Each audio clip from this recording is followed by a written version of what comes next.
Long have we waited to see what comes next after Acropolis #1. And while we're still on release for these games, so no balance changes or artistic changes have been made yet, we will be seeing some different maps. Cocytus will start us off. It's a map by the Shambler from way back. And then afterwards, we'll be going to Blackwater Bastion. And our players for this event are the champion, Neblime, against ECalipso, perhaps a future champion. He certainly thinks so. Let's see how he plays against the most experienced Zerg player that we have right now, and certainly the winningest, Neblime in the top left, or sorry, bottom left. This is a bottom spawn map after all, and ECalipso in the bottom right.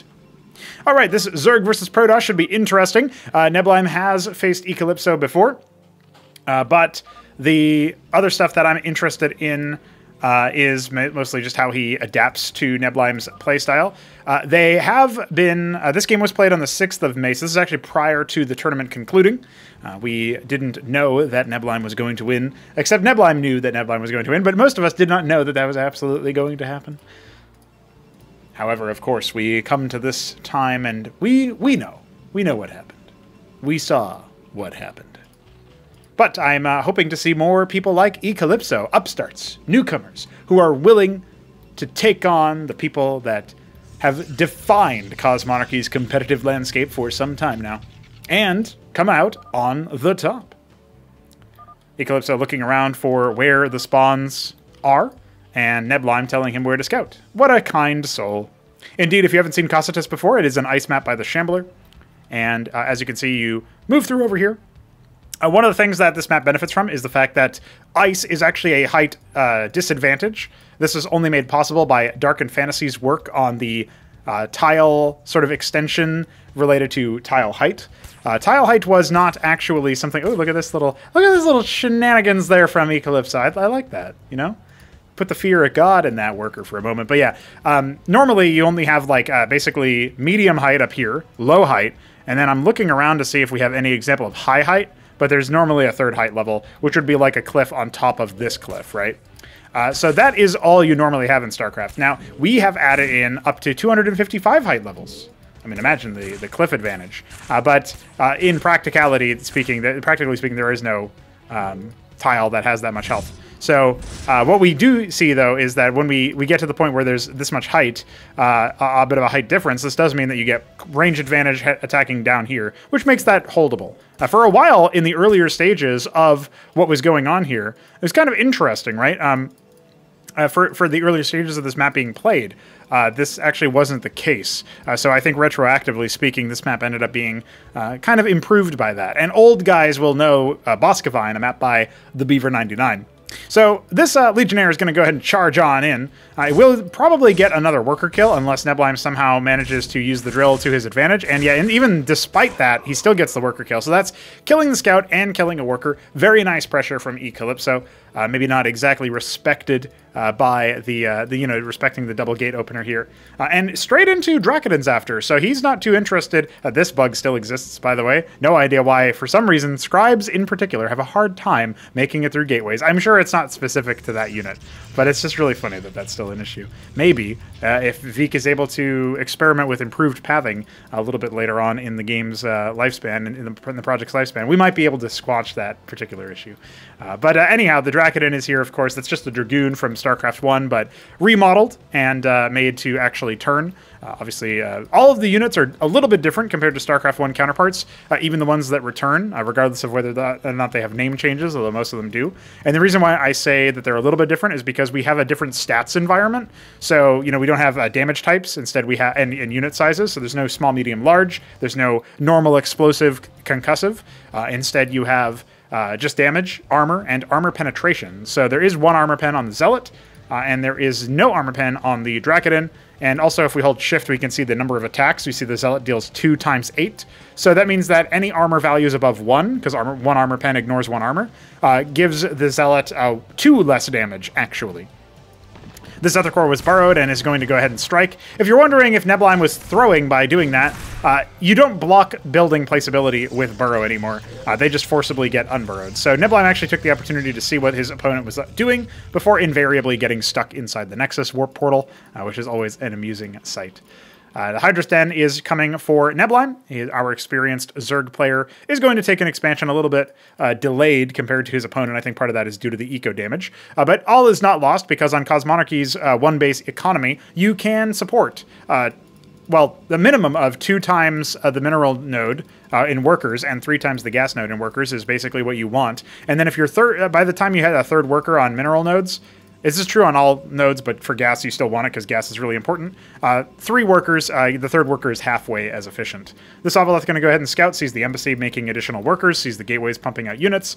Does not know that the army has actually left the building, though. Instead, this witness is going to go ahead and reveal that. Now, we only have Zethicors and Quasilisks here. They are going to struggle until the Hydras come out, and there are 4 of them in production, but this Zealot staying alive is really quite impactful. So, Neblime going to go ahead and continuously be pressured. The early move out here from ECalipso, working wonders, and his embassy gave him the witness to reveal that he could actually make this attack timing work out.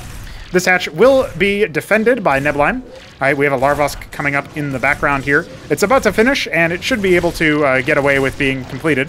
Nice little bit of falling back here from ECalipso, but I'm not so sure. I mean, there's not that many Hydras, and some of them are getting caught over there, so one of them's already fallen. We still have 4 left. No more fodder for the Hydras to defend. And remember, this is before the Hydras lost their armor penetration, so they're still going to be pretty good versus these Dracodons. But the follow-up has been very nice from ECalipso, and I think maybe Neblime kind of overestimated the power of the Hydra in this particular case. You can see his units kind of getting stuck on each other there, and the unit that was in that egg gets canceled, so he gets the money back. Now we have a little bit of a ramp hold, but this is looking much better for ECalipso than it was previously, because he's got his expansion and his opponent does not. 10 worker advantage, and not only is a 10 worker advantage, he has almost all of those advantaged workers over in his natural base, which is meaning that he's getting way more income, right? Similar idea for, you're talking about like the resource efficiency, how 2 workers to a node is fully efficient, a 3rd worker is half as efficient. That means that you, once you hit that 3rd worker, you are heading diminishing returns. At that point, it is ideal to transfer your workers down to the next base. And that's something that you got to keep in mind. Certainly something that I think is a bit easier for Zerg players to get away with is just creating new ones, because they have so many Hatcherosks, so many larva production structures, and then they can just rally them. But the other races, they probably want to transfer a little bit more. Now, Neblime's going to go ahead and try to threaten a bit of a counterattack. He's got Zets shoving these Dracodons and Zealots a little bit further back. We've got Wardens being set up over here. But he has wisely sussed out that, okay, the army is a little bit more forward, so now he can take his military units and shove them through the pathway into the 3rd. And in fact, I thought he was going to go after the natural. Instead, he's going to go straight up into the main base. This kind of counterattack is quite deadly. He is going to go ahead and maybe pop down that Ancestral Archives or force a cancel, perhaps. I think we are going to need to see that happen, but maybe not. The Scribes get pulled, the rest of the units pop back in, the Hydras aren't focusing it down, and indeed, it will not be canceled, and certainly will not be focused down anymore. Neblime's going to go ahead and call GG preemptively. He knows that he's so far behind after that. We even had a little bit of, again, witness vision down in the bottom left, so ECalipso was going to be able to deal with that. And the fast Ancestral Archive strategy working wonders for our boy. Neblime being defeated there. I think part of that is probably due to the map. Remember that the map's not in the active pool for a reason. ECalipso ends up using the fact that there's a very small rush distance to sort of abuse that fact, and Neblime caught unawares, not normally something that we see him deal with. But hey, we're going to go on to game number 2 and see what happens next with our gentlemen that have conspired to create games for us to cast. A nice little learnable there for you. You get to learn why we have maps that have a little bit more of a rush distance. You get to learn about the economics of Cosmonarchy and a little bit of some of those unit behaviors and mechanical changes. Let's see if we can sink our teeth into something more meaty going forward. All right, here we are in game number 2 of the set. We've got 2 more replays to cast. I think this will end up being a 2-parter, but we'll see how these replays end up going. Neblime in the bottom right, ECalipso in the top left. This is Blackwater Bastion. I believe that's the name of the map. And it is, of course, by BTB. So to sort of shed some light on the map, we have the double wide ramp down here, which is generally a good idea on melee maps in Cosmonarchy, especially if you're going to have this wide open ramp over here. And, the other thing to keep in mind, too, is that you want a lot of ground production structures in Cosmonarchy, so you're going to want to have that wider ramp. At the same time, we got our natural up here, and then, of course, once we hit into this territory, it's kind of like an easy-to-hold choke. Now, the converse is obviously true over here. It is a map that is dead symmetrical, XY, XY. I'm sure that made sense to our mappers out there, but X symmetry, Y symmetry, and XY symmetry are all in favor. So this is a 4-spawn map where ECalipso is going to go ahead and start scouting. It looks like he's only moving once, so we don't know the rest of his scout pattern, but we do know that he is not scouting the right way. And Neblime, on the other hand, is also scouting the wrong way, but we do know his scouting pattern. He is going to box scout, which means he will scout ECalipso last. Now, if he sees the scribe coming, because maybe ECalipso also box scouts, that could be an opportunity for Neblime to pivot and say, oh, you would have scouted me earlier than this, so that must mean logically you're not in the top left. I'm going to go to the top right instead. But we'll see if he even thinks about that, right? Now, one thing that is worth noting here is that all of the races in Cosmonarchy really love to scout their opposition, because you want to know if your opponent is doing something kind of aggressive, like what ECalipso did in the previous game, where he's making that one base Legionnaire and then, you know, going straight into a second gate afterwards, and then maybe thinking about doing a similar move out. If he tries the same sort of thing on this map, I'd be surprised if it works nearly as well, because this map has a much more conventional rush distance. The Legionnaire actually not even going to go ahead and scout, despite the fact that it is a faster unit. And so the worker is going to go ahead and meet here. At this point, again, ECalipso should be thinking, wait, my opponent probably isn't there, but I'm close enough, I might as well see. And Neblime should be thinking, wait, my opponent should have scouted me way faster, so he's probably not in the top left. But it looks like he's still going to go ahead and confirm that.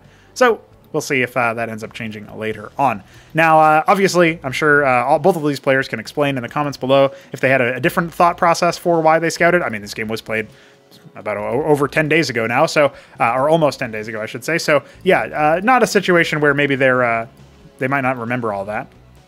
We do have a pool up and indeed a circuit on the ramp. So this is anti-surface defense, as you all know and love it, the Sunken Colony, but renamed. Again, all of the units have different stats now and exist within a different stat ecosystem.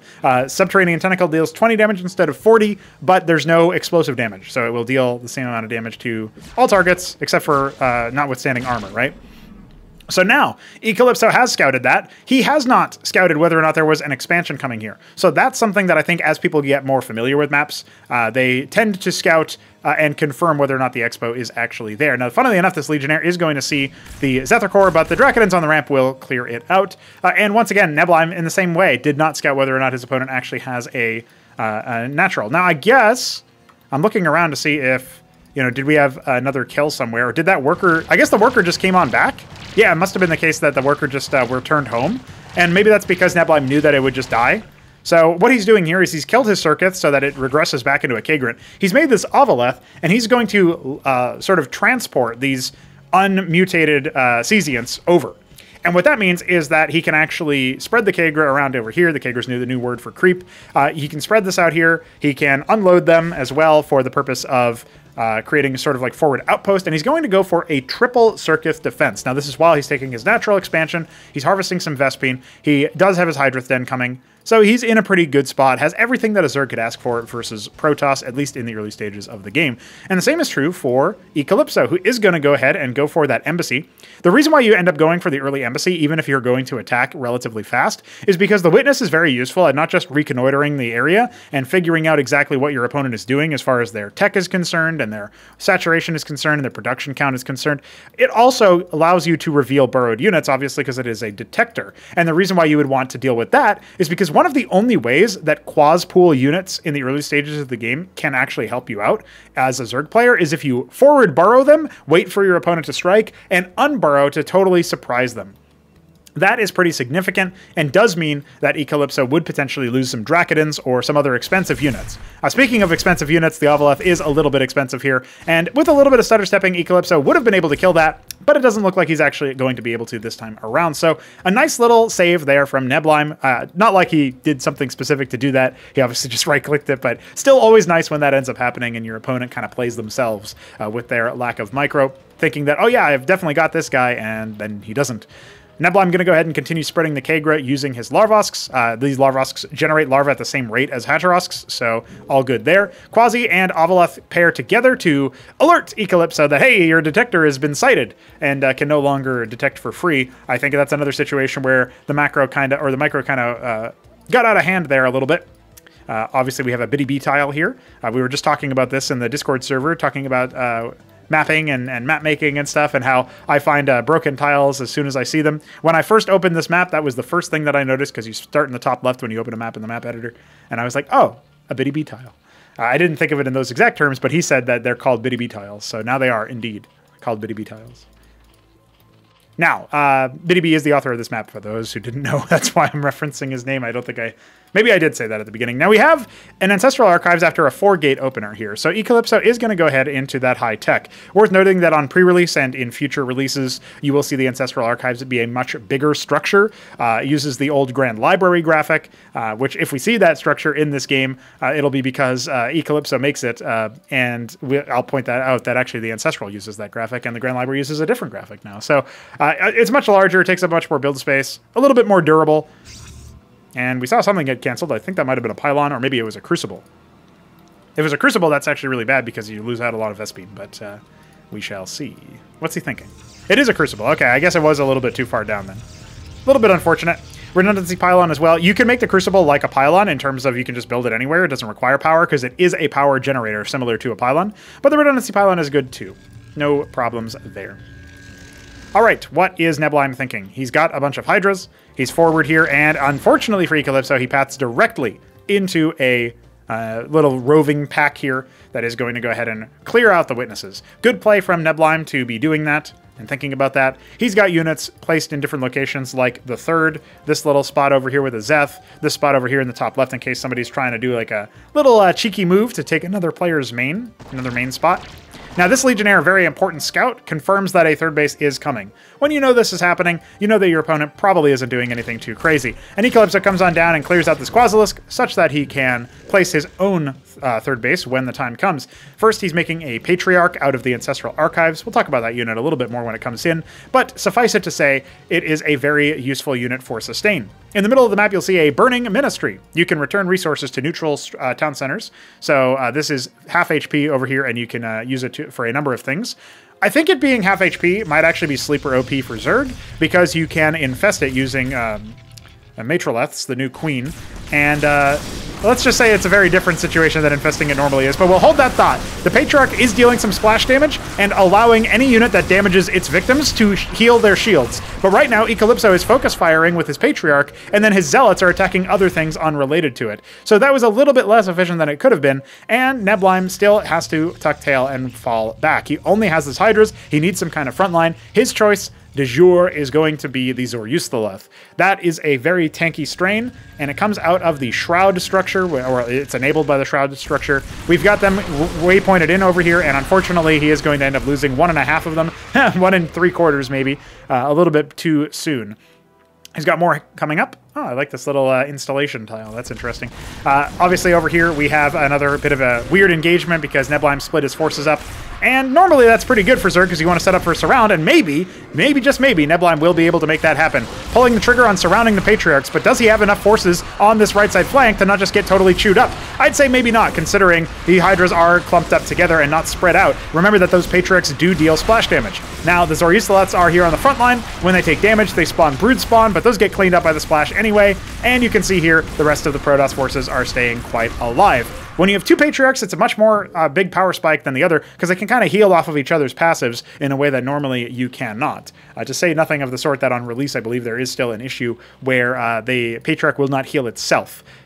Even if it attacks its own target. That's something that is fixable pretty easily, but I didn't actually know about it until after the Patriarch had already been built, and you're not going to make bug fixes that affect balances in the middle of a tournament, which is now concluded, so no excuse there.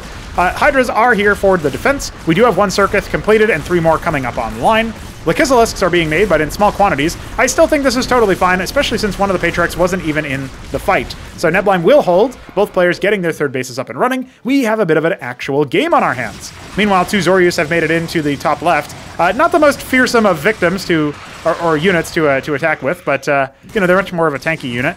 And hey, it still required ECalipso to panic transfer a bunch of his workers, so it did cost some mining time. He only ended up killing 3 scribes, so it's not really the end of the deal there.